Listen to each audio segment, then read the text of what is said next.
Let me tell you about the day humanity accidentally declared war on the galaxy's biggest daycare program. I'm Captain Jake Murphy. And before you ask, no, babysitting alien kids was not in my job description when I signed up for the Terran Defense Corps. Yet here I was, standing in the pristine halls of Station Harmony, watching a bunch of crystalline slug creatures debate whether human children were evolved enough to play with their precious offspring. The Galactic Council's Enlightened Species Daycare Exchange Program was supposed to be this grand gesture of interstellar cooperation. Think of it as cosmic show and tell, except instead of bringing your pet hamster, you brought your entire species' reputation. The idea was simple enough: let the kids from different worlds interact, learn about each other's cultures, maybe share some finger paints and juice boxes. What could go wrong? Everything, as it turns out. Ambassador Quill Length of the Zephyrian Collective stood at the podium, all 7 feet of his feathered pomposity ruffled in what I'd learned was diplomatic indignation. His translator device crackled as he spoke. The Terran species, while amusing in their crude determination, simply lack the intellectual sophistication required for our young ones' development. I watched from the observation deck as 12 human kids, ages 6 to 10, sat quietly in their assigned seats. Well, relatively quietly. Tommy Chen was building what looked like a miniature siege engine out of his lunchbox and some borrowed writing utensils. Little Maya Park had somehow convinced 3 Andromedan younglings to help her construct a fort out of their assigned reading tablets. And don't get me started on the Rodriguez twins, who were teaching a group of Centauri children what appeared to be advanced psychological warfare disguised as patty cake. Primitive instincts, Quill Length continued, gesturing at the human section with a dismissive wing flutter. Violent tendencies. Unpredictable emotional responses. Clearly unsuitable for our enlightened educational environment. That's when Tommy Chen raised his hand. Now I'd been briefed on these kids. Tommy was 8 years old, had an IQ that made most adults uncomfortable, and possessed the kind of fearless curiosity that had probably gotten humanity both fire and the atomic bomb. In other words, he was exactly the kind of kid who should never, under any circumstances, be given a platform to speak at a galactic diplomatic function. "Excuse me, Mr. Feather Guy," Tommy called out, standing on his chair because proper protocol is for people who don't have juice stains on their shirts. "Are you saying we're too dumb to play with your kids?" The collective intake of breath from about 40 different species created a sound I can only describe as cosmic awkwardness. Quill Length's neck feathers bristled. "Young human, you demonstrate precisely the lack of decorum we..." "Because," Tommy interrupted with the kind of innocent brutality only children can manage, "your kid over there has been trying to solve that puzzle for 20 minutes. And Maya figured it out in 30 seconds. Also, he's been putting the pieces in upside down." I looked where Tommy was pointing. Sure enough, yeah. A young Zephyrian was struggling with what appeared to be a basic spatial reasoning toy while Maya Park watched with the patient expression of someone watching their grandfather try to use a smartphone. Quill Length's translator practically sparked with indignation. The complexity of our educational tools requires years of proper cognitive development too. "Maya," Tommy called over. "Show him the thing." Maya hopped down from her chair, walked over to the struggling Zephyrian child, and gently turned all the pieces right side up. The puzzle assembled itself in about 15 seconds. The young Zephyrian made a sound that the translator rendered as delighted chirping. Then immediately started taking the puzzle apart to try again, this time with the pieces oriented correctly. The silence that followed was the kind of quiet that usually precedes either enlightenment or warfare. In this case, it was definitely leaning toward warfare, because I could see every adult alien in that chamber suddenly realizing they might have seriously miscalculated humanity's place in the galactic pecking order. And that's when I knew this diplomatic mission was about to become very, very interesting. Ambassador Stella Rodriguez materialized at my elbow with the kind of speed that suggested she'd been watching this disaster unfold from multiple angles. "Jake," she whispered, "please tell me you have a plan for damage control."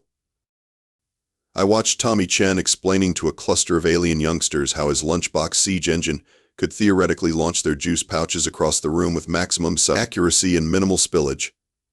"Stella," I replied, keeping my voice low, "I'm pretty sure damage control just went out the airlock along with our diplomatic immunity." Down in the play area, The situation was evolving with the kind of beautiful chaos that only happens when human children decide they want to be helpful. The Rodriguez twins had apparently appointed themselves as cultural ambassadors and were teaching a group of Centauri children what they called advanced Earth games. From where I stood, it looked suspiciously like they were explaining the finer points of strategic alliance building using nothing but juice boxes and animal crackers. "The human younglings are corrupting our children's pure thought processes," declared Lord Prism of the Crystalline Collective, his faceted body refracting the station's lights into what I'm pretty sure was the optical equivalent of a diplomatic protest. "This primitive play behavior is beneath our enlightened standards."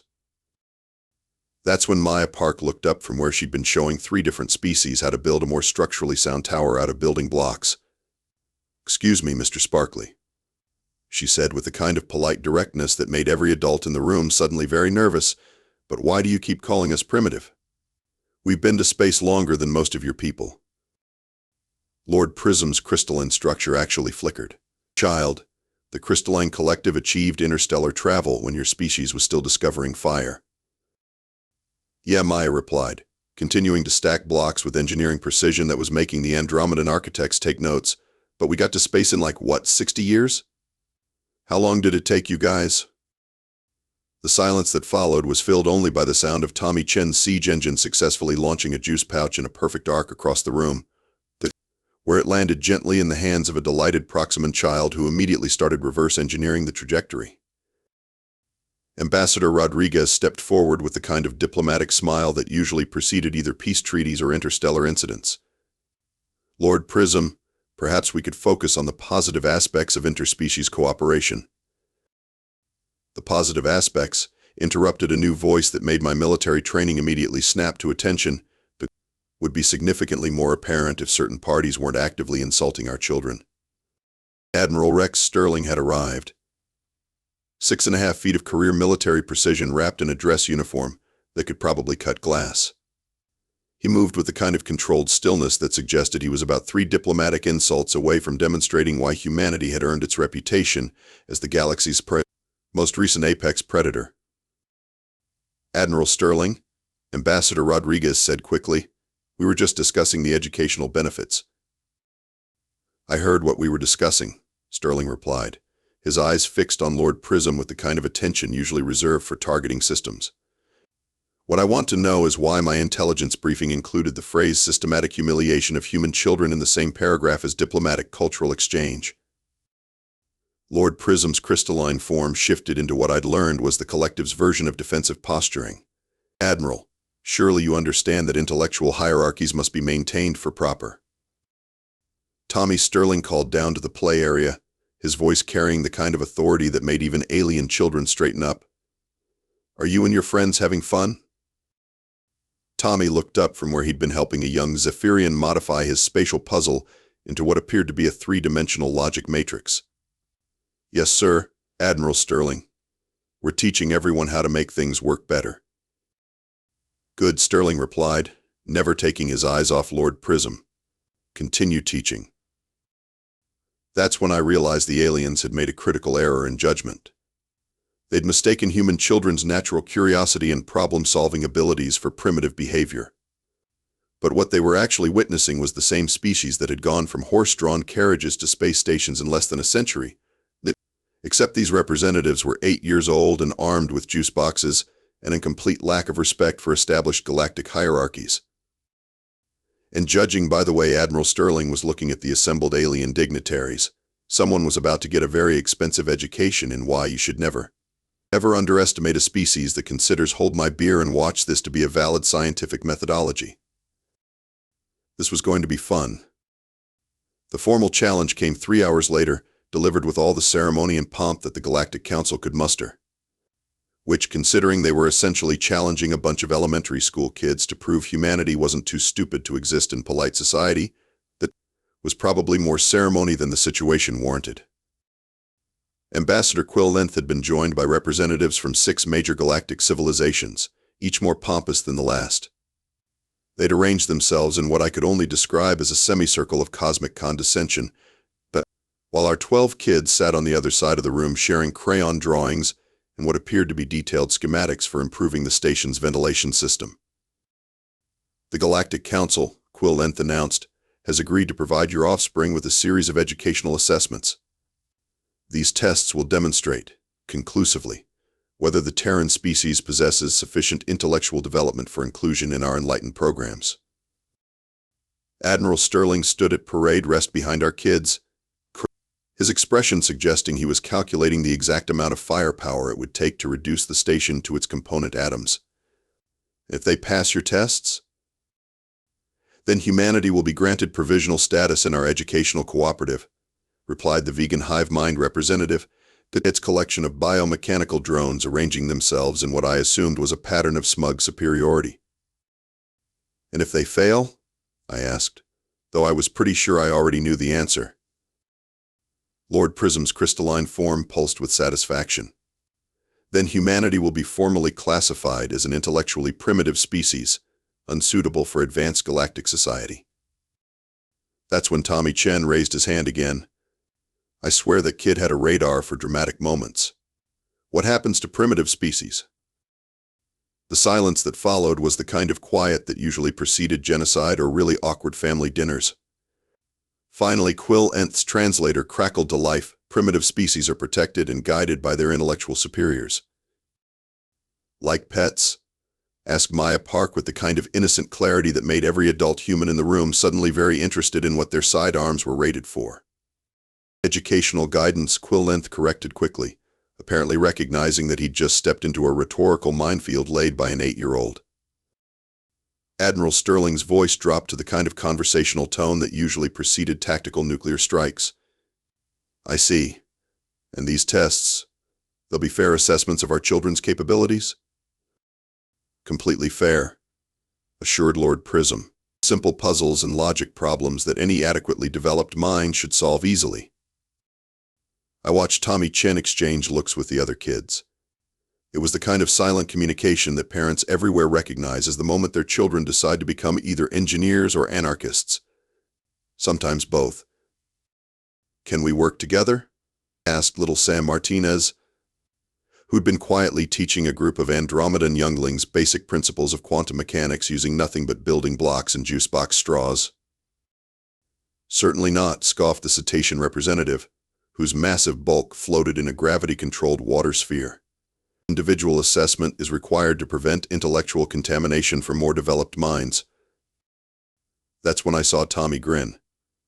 It wasn't the kind of smile you want to see on a kid who'd already demonstrated he could turn lunchboxes into siege equipment and juice pouches into precision guidance systems. It was the kind of smile that suggested he'd just figured out exactly how to solve a very interesting problem.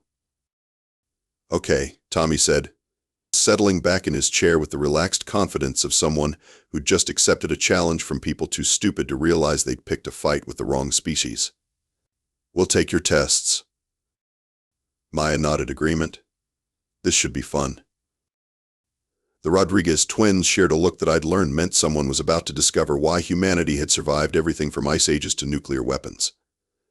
Sam Martinez was already calculating something on his fingers that made the Andromedan architects lean forward with interest. I looked over at Admiral Sterling, who was watching our kids with the expression of someone who'd just realized he was about to witness either a diplomatic miracle or the opening shots of an interstellar war. Either way, it was going to be spectacular. Admiral, I said quietly, you know what's about to happen here, right? Sterling nodded slowly, his eyes never leaving the assembled alien dignitaries who were congratulating themselves on their clever trap. Jake, these aren't just any human children. These are human children who've been told they're too primitive to play with alien kids. And they're about to show the galaxy exactly why our species went from bronze tools to antimatter drives in 4,000 years. That's when the first test began, an answer. I realized the aliens had just made the kind of mistake that ends up in military history books, under the chapter titled Tactical Errors That Led to Complete Strategic Collapse. This was going to be educational, all right, just not in the way the Galactic Council was expecting. The first test was something the Galactic Council called a basic spatial reasoning assessment. They wheeled out a contraption that looked like someone had crossed a Rubik's Cube with a particularly sadistic piece of IKEA furniture and expected our kids to spend the next hour figuring out how the colored pieces fit together. Tommy Chen took one look at it and raised his hand. Is this supposed to be hard? Quill-Length ruffled his feathers in what I was learning to recognize as alien smugness. The puzzle typically requires several hours of concentrated effort from adequately developed minds. Oh, Tommy said, then picked up the entire device and turned it upside down. Suddenly, all the pieces that had been jammed together wrong fell into their correct positions with a series of satisfied clicks. There you go. The silence that followed was broken only by Dr. Elena Vasquez, our child psychologist, who was taking notes with the kind of intense focus usually reserved for documenting new species. Classic outside-the-box thinking, she murmured. They designed the puzzle assuming users would approach it from a traditional orientation. That's cheating, declared Lord Prism, his crystalline form flickering with indignation. Maya Park looked up from where she'd been watching Tommy's solution with professional interest. How is it cheating? You just said to solve the puzzle. You didn't say we had to solve it the hard way. The correct methodology requires Lord Prism began. The correct methodology, interrupted Little Sam Martinez, is the one that works. That's basic engineering. I watched the alien representatives exchange looks that suggested they were beginning to realize their simple tests might not go according to plan. The second assessment was a logic problem involving pattern recognition. They presented Maya with a series of complex mathematical sequences and asked her to identify the underlying principles. Maya spent about 30 seconds looking at the display, then turned to the Andromedan younglings who'd been watching from the sidelines. Hey, you guys want to see something cool? She started explaining how the mathematical sequences were actually describing orbital mechanics, and within minutes had half the alien children working together to build a scale model of a solar system using juice boxes and building blocks. This is not the intended application of the assessment, protested the vegan hive mind representative. But it's a better application, Dr. Vasquez observed, making more notes. She's demonstrating advanced pattern recognition, mathematical understanding, and teaching capability simultaneously. The third test was where things got really interesting. The cetacean representative presented what they called a resource management scenario. The kids were given limited supplies and asked to construct the most efficient structure possible. That's when the Rodriguez twins looked at each other and grinned. Efficient for what? Asked Maria Rodriguez. Structural integrity. Obviously, replied the cetacean. But what's it supposed to do? Pressed her twin Carlos. The aliens exchanged confused looks. Apparently they designed a test that measured efficiency without considering functionality, which any human engineer could have told them was like designing a car without deciding whether it needed to move. Within 20 minutes, our kids had constructed what appeared to be a miniature recreation center, complete with climbing structures, slides, and what Tommy proudly announced was a juice box delivery system that could transport refreshments to any point in the structure using nothing but gravity and cleverly placed tubes. This is not a structurally efficient design, observed Lord Prism. No, agreed Tommy, but it's a fun design that's also structurally sound.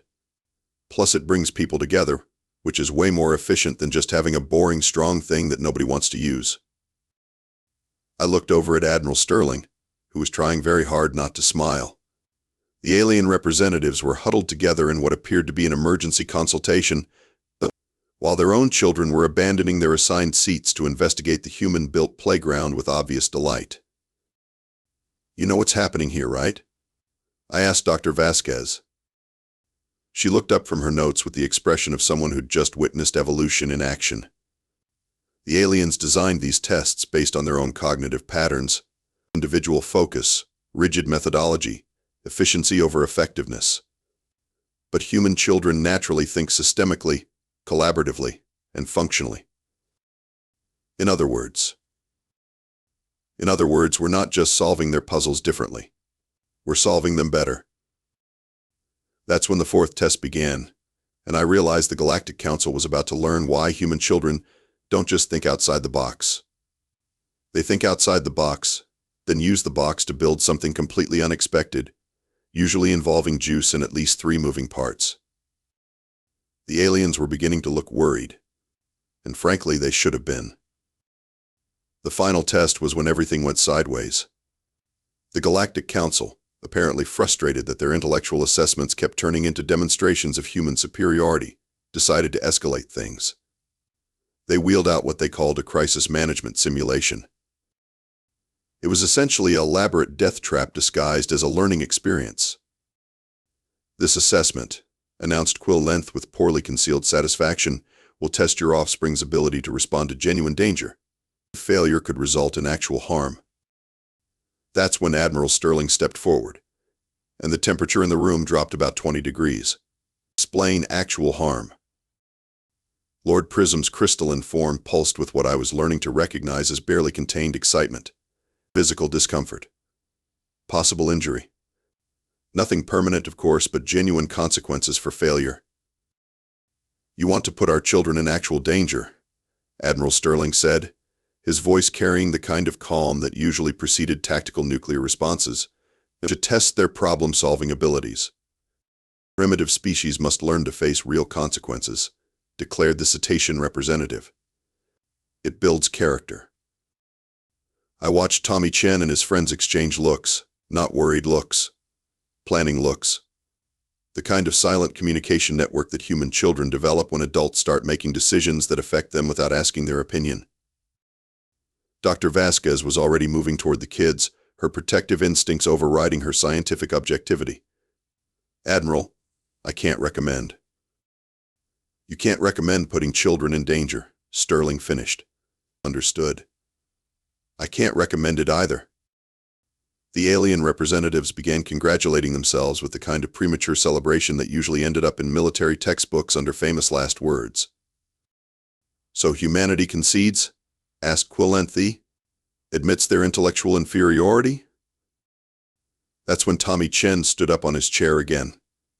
Excuse me, Admiral Sterling? Sterling turned to face the 8-year-old with the kind of respectful attention usually reserved for senior staff officers. Yes, Tommy? Are they seriously trying to hurt us to prove we're dumb? That appears to be their intention, son. Tommy nodded thoughtfully, then turned to his friends. Guys, I think these aliens are bullies. Maya Park nodded agreement. Definitely bullies. My mom taught me what to do about bullies. The Rodriguez twins shared their special look again. Our dad taught us too. Sam Martinez was already calculating something on his fingers that made the nearby Andromedan children start backing away with what appeared to be species-appropriate expressions out of alarm. That's when Admiral Sterling smiled. It wasn't a pleasant expression. It was the kind of smile that suggested someone had just crossed a line that shouldn't have been crossed, and was about to discover exactly what happened to species that threatened human children. Jake, Sterling said conversationally, would you mind activating the station's emergency protocols?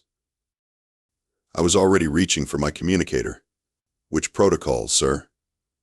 All of them. The station's alert systems began cycling through every warning signal in their database. Emergency lights bathed the diplomatic chamber in rotating red. Glass doors sealed with the kind of solid finality that suggested they weren't opening again anytime soon. And somewhere in the distance, the unmistakable hum of charging weapon systems began building toward operational readiness. What is the meaning of this?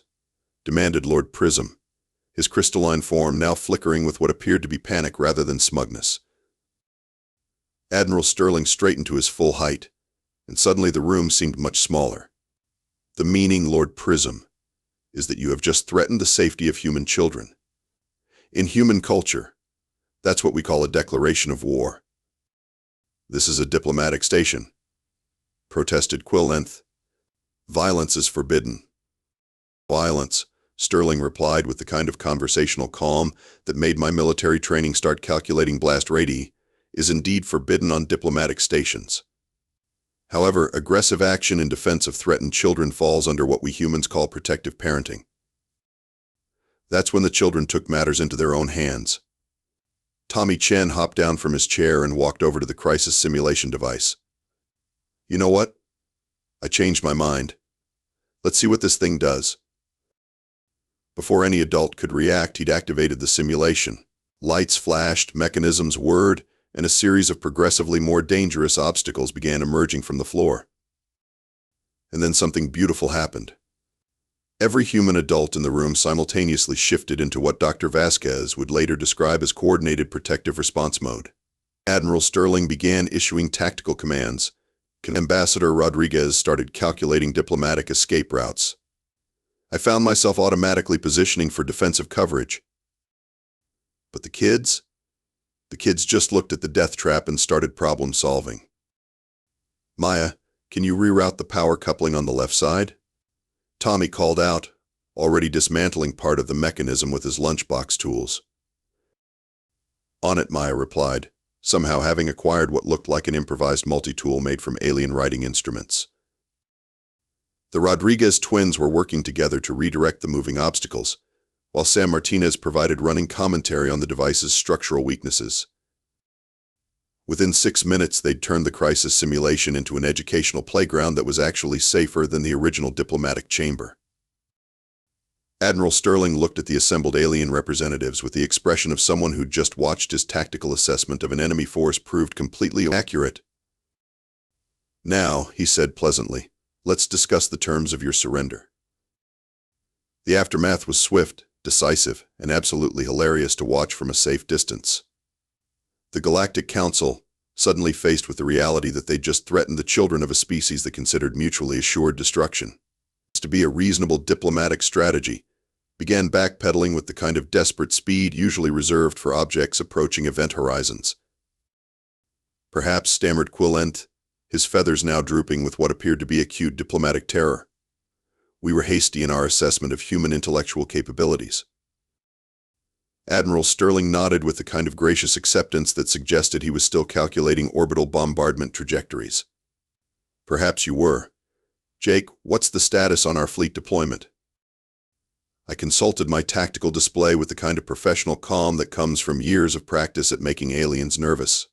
14 destroyers, 6 cruisers, and the flagship Indomitable are currently maintaining standard defensive positions around the station, sir.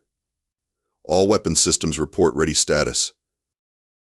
The assembled alien representatives suddenly looked like they'd just realized they were standing in a room full of apex predators who'd been politely tolerating their insults, right up until the moment someone threatened their young. This seems like an overreaction, Lord Prism managed, his crystalline form flickering with what I was pretty sure was the optical equivalent of nervous sweating. Overreaction? Dr. Vasquez looked up from where she'd been documenting the children's systematic dismantling of what was supposed to be an inescapable death trap. You people just tried to put 12 kids in actual danger to prove humans are too primitive for your daycare program. Tommy Chen, who'd been happily explaining to a group of fascinated alien younglings how he'd rewired the crisis simulator to dispense juice boxes instead of deadly obstacles, looked over at the adults with the kind of patient expression children use when grown-ups start acting weird. Are we still doing the test thing? He asked. Because I think we kind of broke their test machine, but in a good way. Now it makes snacks. Maya Park nodded agreement while showing a young Andromedan how to activate the newly installed slide mechanism. Plus, it's way more fun now. Tests should be fun. That's when something remarkable happened. The alien children, who'd been watching from the sidelines throughout this entire diplomatic disaster, began abandoning their assigned positions and gravitating toward the human-modified playground equipment. Within minutes, kids from 6 different species were working together to improve upon the humans' modifications, then sharing techniques and ideas with the kind of natural cooperation that their adult representatives had spent decades failing to achieve. Fascinating, murmured the vegan hive mind representative, its biomechanical drones reconfiguring themselves into what appeared to be a pattern of grudging respect. The human juveniles have accomplished more interspecies cooperation in 20 minutes than our diplomatic corps has managed in 20 years. Ambassador Rodriguez stepped forward with the kind of diplomatic smile that suggested humanity was prepared to be gracious in victory, provided certain conditions were met. Perhaps we could discuss revising the terms of the Enlightened Species Daycare Exchange Program. The surrender negotiations, if you could call them that, were remarkably swift. The Galactic Council agreed to formally recognize humanity as an intellectually advanced species, granted full membership in all educational cooperative programs, and issued what amounted to a galaxy-wide apology for their previous assessment of human capabilities. They also, somewhat reluctantly, agreed to retrofit all their educational facilities with what Tommy cheerfully dubbed juicebox delivery systems. As the various alien representatives began preparing for what I suspected would be very uncomfortable reports to their respective governments, I found myself standing next to Admiral Sterling, watching our kids teach alien younglings the finer points of cooperative engineering. "You know what the really funny part is?" I said. "No." Sterling raised an eyebrow. "Just one funny part? I count at least 12. They never figured out that this wasn't about proving human children are smart," I continued. "This was about proving that their entire approach to education and cooperation is fundamentally flawed." "How so?" "How so?" I gestured toward the playground area, where Tommy was helping a young Zephyrian understand the principles behind structural engineering, while Maya led a multi-species choir in what appeared to be an improvised song about friendship and juice boxes. "Human kids don't just solve problems," I explained. "They solve problems together, they make solving problems fun, and they automatically assume everyone else wants to be included. The aliens designed tests for individual achievement and isolated thinking. But humans are pack animals. We're social problem solvers." Admiral Sterling nodded slowly. "And they just spent 6 hours learning why you don't mess with the pack animals young." "Exactly." As we prepared to depart Station Harmony, I reflected on the day's events. Humanity had accidentally started a diplomatic incident, systematically demolished every intellectual challenge the galaxy's most advanced civilizations could devise, that turned a potential death trap into a snack dispenser, and somehow ended up with full membership in an educational cooperative that had previously considered us too primitive to qualify. And our kids had done it all while making friends and having fun. Tommy Chen waved goodbye to his new alien friends as we boarded our transport. "Hey, Captain Murphy," he called out, "can we come back next week? I want to show them how to make the juice box launcher work with their gravity systems." I looked at Admiral Sterling, who was trying very hard not to laugh. "Tommy, I have a feeling the galaxy isn't quite ready for that level of human ingenuity." "They're lost," Tommy replied with the confident cheerfulness of someone who'd just accidentally conquered a galactic civilization before lunchtime. And as our transport pulled away from Station Harmony, I couldn't help but think he was probably right. The galaxy had wanted to test human children to see if we were worthy of their advanced society. Instead, they discovered that human children don't just pass tests. They redesign them, improve them, and then teach everyone else how to have more fun while learning. Which, when you think about it, is probably the most human thing of all.